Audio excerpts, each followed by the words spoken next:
I am Ferdinand Marcos, and I am the President of the Republic of the Philippines.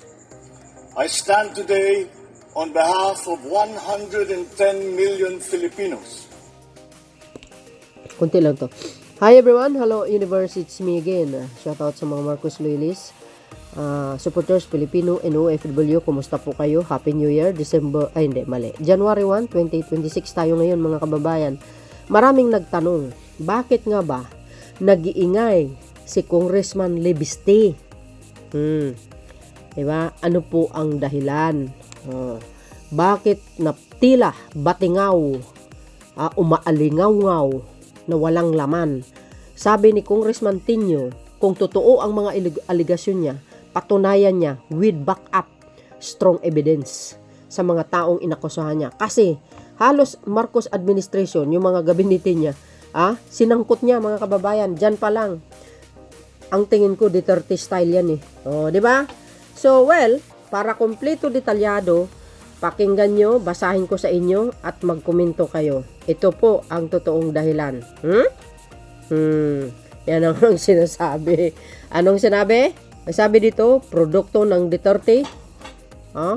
Ng Duterte, hindi solar innovation. OMGOS. So yun mga bes, para kompleto detalyado, pakinggan nyo ito. Eto na. Sabi dito mga kababayan, ayan o. Kikita nyo yung litrato? Isa sa mga dahilan, sabi doon sa isang napanood ko at sa nababasa ko mga kababayan, kung bakit ito nag-iingay si Libiste dahil dito sa kanyang negosyo tungkol dito sa solar, 'di ba? Ay kinansela kasi ang kanyang negosyo ng DOE. 'Di ba? Under the Marcos administration. Baka 'yun ang kinagagalit niya. Tapos ayan, gumawa siya ng istorya. Alam nyo ba, ang lahat ng isiniwalat niya, sangkot ang halos administrasyon ni Pangulong Marcos Jr., yung mga gabinete niya. Totoo yun. Kaya dyan pa lang, nakikita ko, parang hindi makakapaniwala. Diba? Sa mga aligasyon. Diba? Dyan pa lang, parang red flag na yung mga kanyang sinasabi. Kaya sabi ko batingaw yung kanyang mga isiniwalat. Sabi dito kasi mga kababayan ng Daily Netizens, ayan sabi dito. Basahin pa natin para kumpleto detalyado. Ayan Sabi ni Daily Netizen, Leandro Libiste, hindi solar genius kundi Duterte crony. Di kayo naloka. Lumabas din ng totoo. Kung hubarin ang PR narrative at inspirational success story, isang bagay ang lumitaw ng malinaw, si Leandro Libiste ay produkto ng Duterte administration, hindi ng solar innovation. Agay! Diba? Saan kaya galing yung mga pera ni Libiste, no? Sabi kasi bilyonaryo. Well, out na tayo doon. Bahala na ang pamahalaan mag-imbestiga. Sa kabila ng paulit-ulit niyang pag-angkin na merit-based ang kanyang tagumpay, ang record ng kanyang mga negosyo ay nagpapakita ng pattern ng pabor, mabilis na approval at special treatment na hindi natamasa ng ibang renewable energy players. At lahat ng ito ay nangyari sa ilalim ni dating Pangulong Rodrigo Duterte. Well, kay Duterte, nakaisa siya, pero sa Marcos administration, bagsak siya talaga. Ganun talaga baka mayroong nakitang hindi nice, kaya kinansela. Diba? Ng DOE under the Marcos administration. Solar boom dahil sa Malacanang, hindi sa merkado. Agay. Hindi makakaila ng golden age ng Solar Philippines ay ang 30 years, 2026 hanggang 2022. Sa panahon ito, naaprobahan ng solar para sa bayan. Mega franchise sa loob lamang ng 4 na buwan, isang bilis na halos walang president sa Kongreso. Ang franchise ay nagbigay kay Libiste ng nationwide power na mag-generate, mag-transmit at mag-distribute ng kuryente, isang pribilehiyong hindi ibinigay sa electric cooperatives at mas matatagal na energy players. Personal ng pinasinayaan ni Duterte ang solar factory ni Libiste sa Batangas. Isang presidential endorsement na malinaw ang mensahe sa regulators regulators at investors. Sa parehong panahon, buhos ang renewable energy contracts na napunta sa mga kumpanya konektado kay Libiste. Kahit lampas na ito sa kanilang aktual na kakayahang magtayo at mag-operate ng mga proyekto. Hindi ito aksidente, ito ay access. Dagdag pa nito, may matibay siyang personal na ugnayan kay Duterte kabilang ang pagiging OJT niya sa Davao noong 2013. Ang kanyang ina, si Loren Legada, ay isa rin sa mga pangunahing kaalyado ng dating Pangulo. Wow, kapal, no? Pero tumakbo siya sa ano, noong 2025. Ay, hindi. Tumatakbo siya sa ilalim ng, guys, sa pagtakbo ni Pangulong Marcos Jr. Wow. Diba? Ganoon naman sila, Kung sino ang malakas, doon sila, kumbaga, doon sila sumisilong. Pero pag hindi malakas, hindi sila sisilong. Si PBBM kasi malakas nung panahon na yun. Grabe kasi. Kaya yung iba, talagang alam nila. Pag Marcos ang tumakbo, asahan mo yan. Malakas talaga ang hatak sa takilya. Siyempre, kilala kasi ang mga Marcos sa pamumuno Talaga sila lang naman may malasakit sa bayan. Sa totoo lang. Sa madaling salita, kumpleto ang political ecosystem para umusbong ang isang krone. Mula pabor patungong pananagutan, iba-iba sa ilalim ni Marcos. Agay. Pag-upo ni Pangulong Ferdinand Marcos Jr. bilang nagbago ang tono ng gobyerno, lalo na sa Department of Energy, which is ang DOE. Hindi na sapat ang koneksyon performance na ang hinihingi. Sa ilalim ng mas mahigpit na oversight, mahigit kalahati ng service contracts ng Solar Philippines ang isinalalim sa termination o suspension. Agoy, nako. Talaga naman. Nako. Sa target na halos 10,000 megawatts, halos 2% lang ang actual na deliver matapos ang ilang taon. Binatay ko mismo ng solar ng mga senador ang paulit-ulit na delays at overpromising ng kumpanya. So, ibig sabihin, pag na-suspension, yung kanyang negosyo, may dahilan. Diba? May kakulangan si Libiste kung ganun. Correct me if I'm wrong, guys, No, yun po ang ang pinakapunto rito. May dahilan kung bakit kasama siya doon sa natinanggal, 'di ba, ng DOE. Tapos ngayon nagpuputok-putok ang butsi niya. Humahanap siya ng butas para lang para tawag dito, para sabihin bida-bida hero. Doon din sa Cabral Files. Tapos ang tinarget niya, halos mga kaalyado ni Pangulong Marcos Jr. Totoo yun. Sa Duterte era, ang ganitong underperformance ay tila pinapalampas. Wala kasing pakialam si Digong. 'Di ba? Kahit palyado, ang kumpanya walang pakialam. Pero si BBM, siya kasi ang may pakialam sa mamayang Pilipino, 'di ba? Ayaw niyang palyado ng kuryente sa mga mamamayang Pilipino, saan banda man yan, Batangas, ayaw niya ng ganun. Gusto niya tuloy-tuloy, ang ilaw. Ayaw niyang patay-sindi. Sino ang may kasalanan? Di yung namumuno ng diba? Yung management, kung sino ba nagpapatakbo ng sulat na yan. Diba? Correct me if I'm wrong, guys, Sa Marcos era, ito ang pinaparusahan at dito nagsimula ang problema ni Libiste. Yan. Kaya dyan siya nag-iingay ngayon.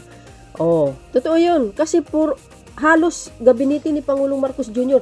Si Congressman Sandro hindi nakaligtas, guys. Doon sa sinabi niya, 12 million nakatanggap si Congressman Sandro. Biro nyo yun. Presidential son. Samantalang nung inimbestigahan ng ICI si Congressman Sandro, sangkaterbak ang dinala niya ng dokumento. Dahil isinangkot siya ngayon, anong sabi ng ICI? Wala, as in. Puro herse-horse yung mga pagbibintang sa kanya. Ganun naman talaga Hindi na po kayo magugulat kasi ang Marcoses, dekada na po sinisiraan yan. Ang Marcos apelyido. Hanggang ngayon, hindi talaga titigil ang mga yan. Ngayon, tapos na ang ito. Sabi ko sa inyo, mga beswa, 2 grupo ang kalaban ni Pangulong Marcos Jr. Actually, 3 yan DDS, Dilawan at saka DDS at saka Kakamping, iisa lang yan Plus yung mga yung mga makabayan na yan. mga taga-bundok, ay talagang binabanatan ng Pangulo talaga.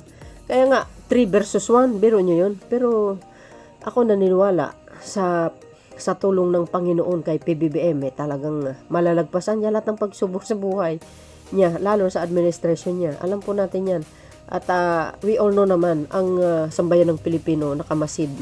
Kaya nga nandito tayo para tumulong sa Pangulo, para maisiwalat yung mga kalukuhan ng mga anti-Marcos. Di ba?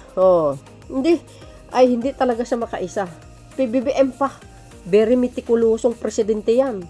Hindi basta-basta kasi kapakanan ng Pilipino ang kanyang inaalala. Yan si Pangulong Marcos Jr. Cabral Files, whistleblowing o political warfare.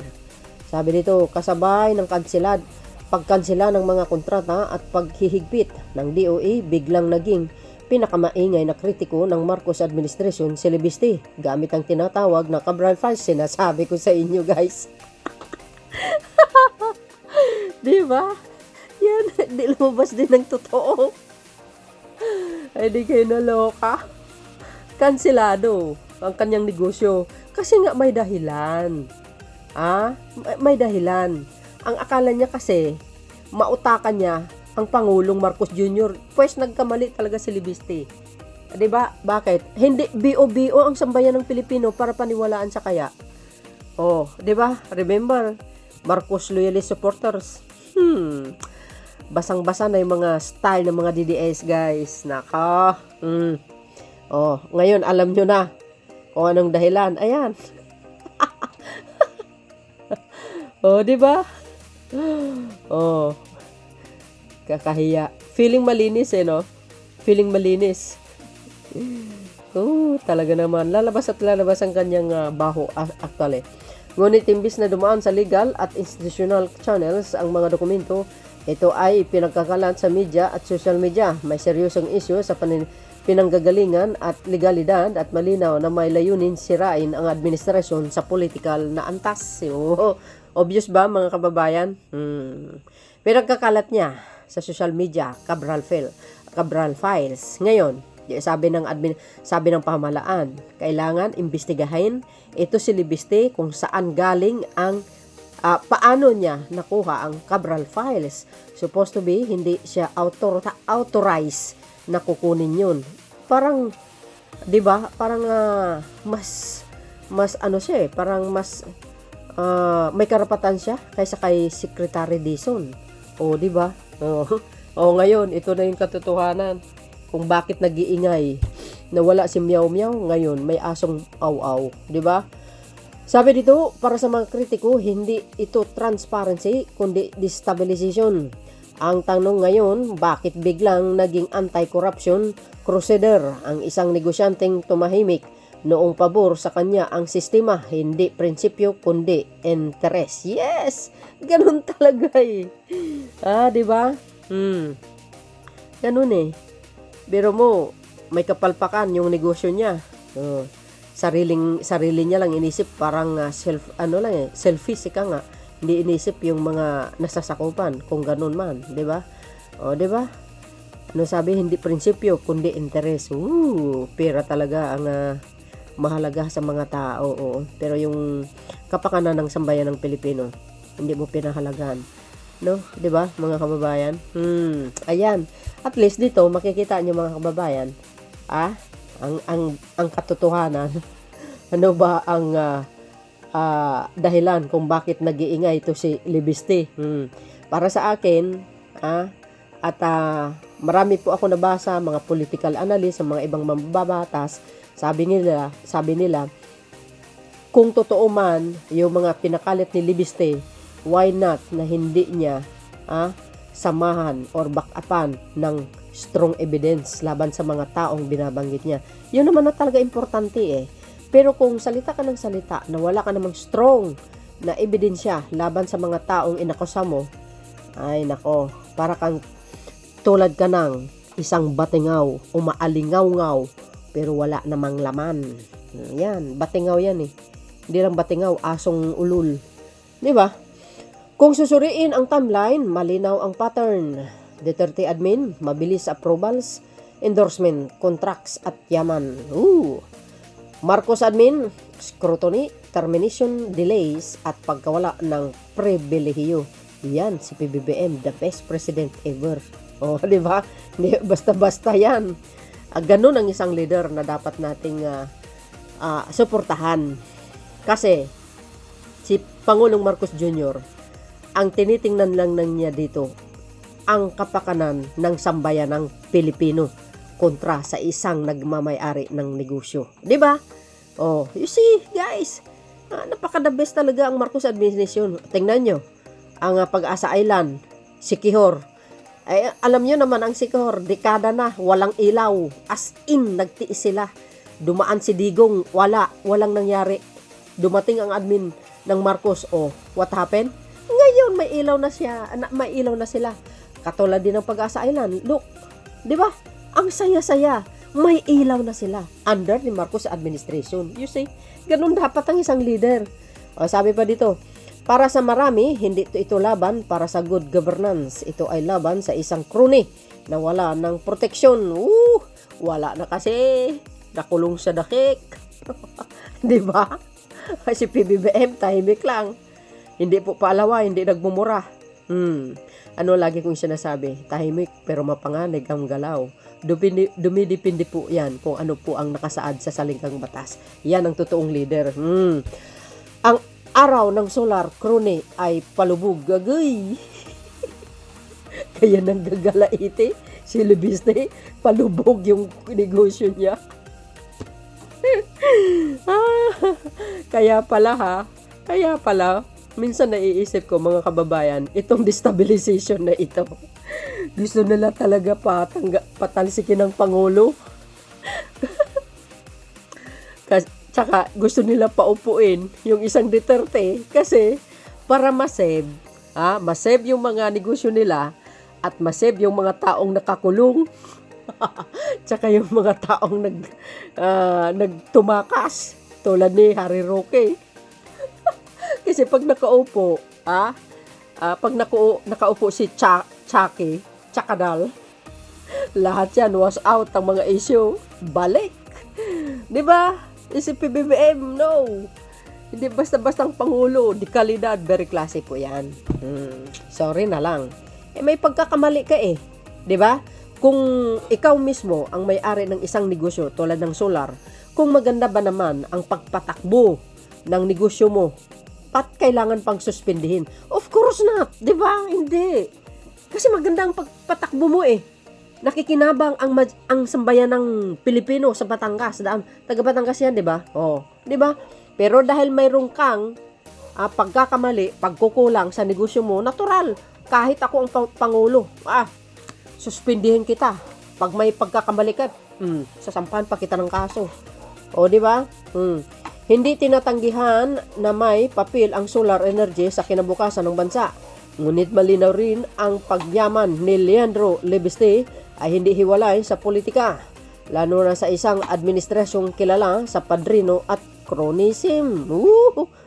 Diba?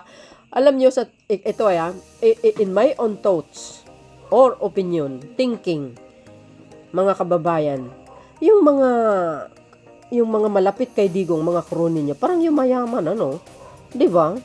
Ito, sa kaisipan ko lamang, parang yung mayaman sila. O, diba? Questionable. Sabi ng ibang mga netizen, questionable. Bakit yumaman si Libiste? O, ayan nga, diba? Ano po ang kapalagayan dyan, mga beswa? Tuloy. Ngayon na hindi na siya ang paborito ng Malacanang, sinusubukan niyang baguhin ang laro mula sa boardroom patungong propaganda. What? Talaga lang? Ang tanong, kaya mo kaya ang isang matalinong pangulo? Ikumpara mo sa bagito na tulad mo. Hoy, gising. Mag-aral ka pa mabuti ng eksperyensado, Libiste. Huwag kang magiging piste sa lipunan. Yan ang pakatandaan mo. Tahimik si PBBM pero hindi nyo kayang baliktarin ng utak niya. Mapanganib ang galaw niyan. Matalino. Naku po. Talaga. Ikaw, Libiste, Sige, try mo ibalik ang isang Duterte para maibalik yung karangyaan mo. O, di ba mga kababayan? Well. Ano po ang kapalagay nyo dito mga beswa? Kayo na pong balang manghusga at magdagdag ng komento, no? Sa comment section.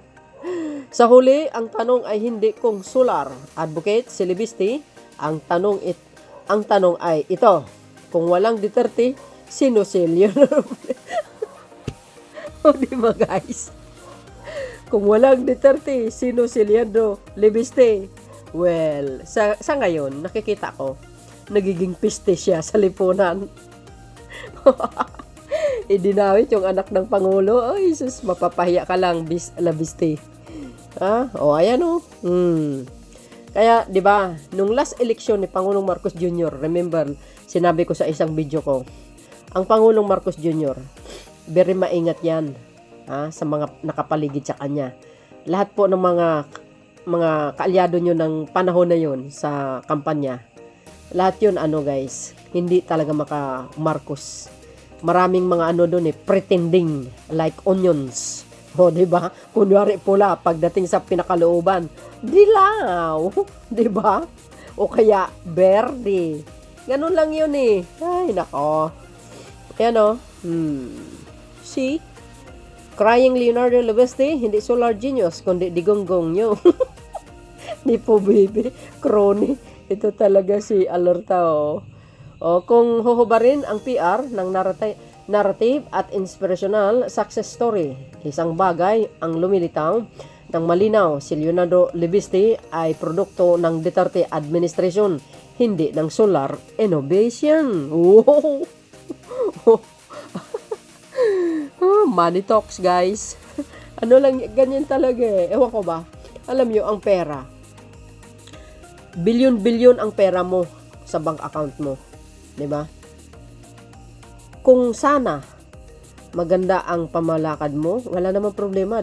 Hindi naman ma-question yun Kung maganda ang pamamalakad mo, magandang daloy ng kumpanya mo, ito po ay nakikinabang ang lahat ng mga tao sa nasasakupan mo. Wala namang problema dun Pero, ang problema dito is ganito, di ba? So, ngayon, alam nyo po ang punot dulo kung bakit naging batingaw ito si Lebiste. Yan. Napakabata niya pa, ikumpara mo sa isang pangulo na napakatalino, wala. Hindi ka talaga makakaisa kahit senador ang nanay mo. Swerte mo. Nanay niya, under ni Marcos, nung kampanya na yun, nanalo pa. Binuto ko yan, si Ligarda. Sa Kalye Sorbe ko, grabe, ang tindi. Ganito pala, kaya hindi na makakaisa sa akin ito si Ligarda bata pa ito si Lebiste, pero, nakikitaan nyo ng hindi maganda ang kanyang behavior, ika nga. Well, sabi nga na, lahi ng mamatay tao ito. O, di ba? Ang papa niya, di ba? Ganun. Kung bakit nakulong, bakit nakulong ang papa niya? Di ba? O, so, ibig sabihin, nakagawa ng crime. Yun, mga beswa. Ano po ang kapalagayan nyo? Ngayon, sa mga nagko-comment, ano ba totoong dahilan? No, ito na. O, yan. Hinanapan ko ng sagot. No, pwede kayo mag-research. Mga beswa. So, yun. Kayo na pong balang musga. See you again on my next upload. Bye. And baboos. God bless Philippines. There's more, guys.